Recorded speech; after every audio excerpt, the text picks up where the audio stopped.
अपने आत्मा परमात्मा ने स्वयं आकर के अपना ज्ञान दिया और हमारे सदग्रंथ भी स्थान स्थान पर ये प्रमाणित करते हैं, लेकिन उन सदग्रंथों को हम समझ नहीं सके क्योंकि हमारे पास ये सृष्टि रचना रूपी या मास्टर की नहीं थी, या मास्टर चाबी नहीं थी हमारे पास। ये सृष्टि रचना जो है पूरे अध्यात्म मार्ग को समझने की एक मास्टर की समझो, और जब तक ये नहीं समझ में आओगी इतने हम किसी सदग्रंथ को नहीं समझ सकते। अब जैसे गीता ज्ञानदाता कहता है कि मेरी उत्पत्ति को ये ऋषि और ये देवता ब्रह्मा विष्णु महेश ये नहीं जानते क्योंकि ये मुझसे उत्पन्न हुए। 10वें अध्याय के दूसरे श्लोक में गीता जी ने कहा। तो इससे सिद्ध हो गया कि गीता ज्ञानदाता नासवान है, इसका जन्म मृत्यु होता है, ये ब्रह्म है। श्री कृष्ण जी में प्रवेश करके ब्रह्म बोल रहा है।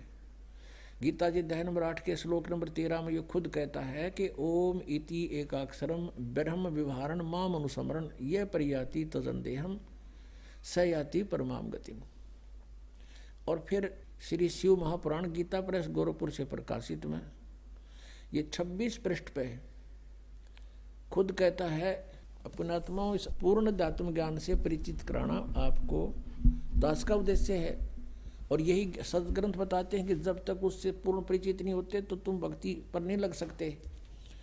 गीता जी अध्याय नंबर 2 के श्लोक नंबर 53 में कहा कि अर्जुन, जिस समय तेरी बुद्धि भिन्न भिन्न प्रकार के भ्रमित करने वाले वचनों से हटकर एक परमात्म तत्व के उस तत्व ज्ञान के ऊपर आश्रित हो जाएगी, यानी दृढ़ हो जाएगा, तब तो तू योग को प्राप्त होगा, तब तो तू भक्ति प्रारंभ करेगा, स्टार्ट होगी तेरी भक्ति, जब दृढ़ भक्त बनेगा।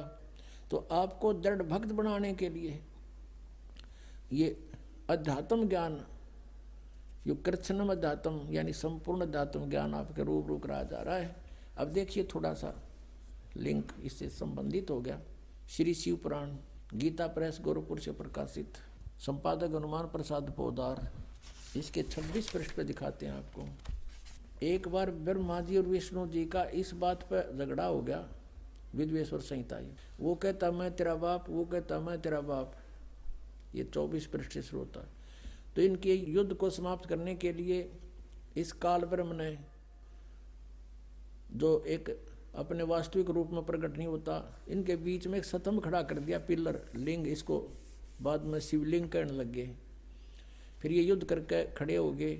फिर वो खुद आकर प्रकट हो गया शिव रूप में, यानी सदा शिव रूप में। जैसे ब्रह्मा विष्णु को मिला तो शिव रूप में प्रकट हो जाता है, ये ऐसे लीला करता है। अब 25 नंबर पृष्ठ पर आपको दिखाते हैं, यहाँ से थोड़ा सा लिंक है इसका। गीता प्रेस गोरखपुर से है, विद्वेश्वर संहिता। ब्रह्मा और विष्णु ने पूछा, प्रभु सृष्टि आदि 5 कृत्यों के लक्षण क्या हैं, ये हम दोनों को बताइए। शिव भगवान शिव बोले, ये काल प्रकट हो गया ब्रह्म शिव रूप में इनको धोखा देने के लिए। मेरे कर्तव्यों को समझना अत्यंत गहन है, तथापि मैं कृपा पूर्वक तुम्हें उनके विषय में बता रहा हूँ, सुनो। आगे बताते हैं।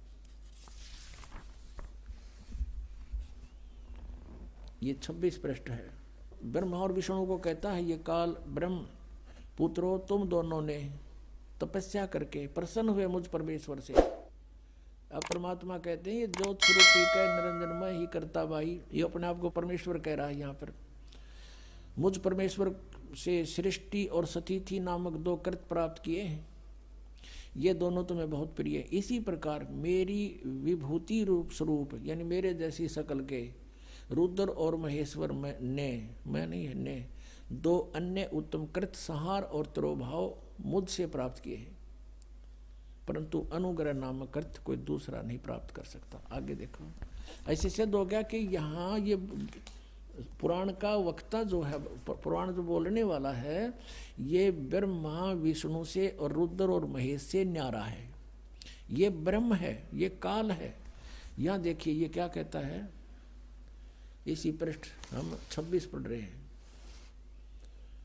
संक्षिप्त शिव पुराण विद्वेश्वर संहिता।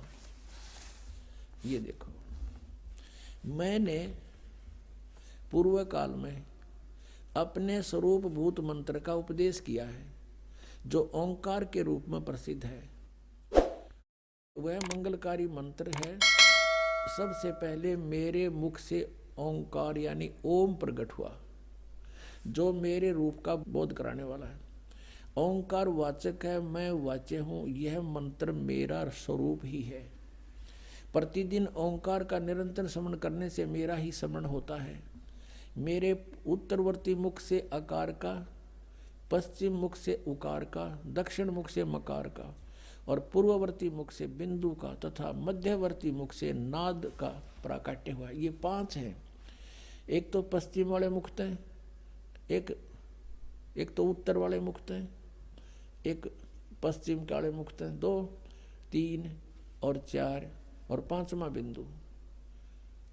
ये मध्य तथा उत्तर वाले मुख से बिंदु और ये 5वां ये नाद।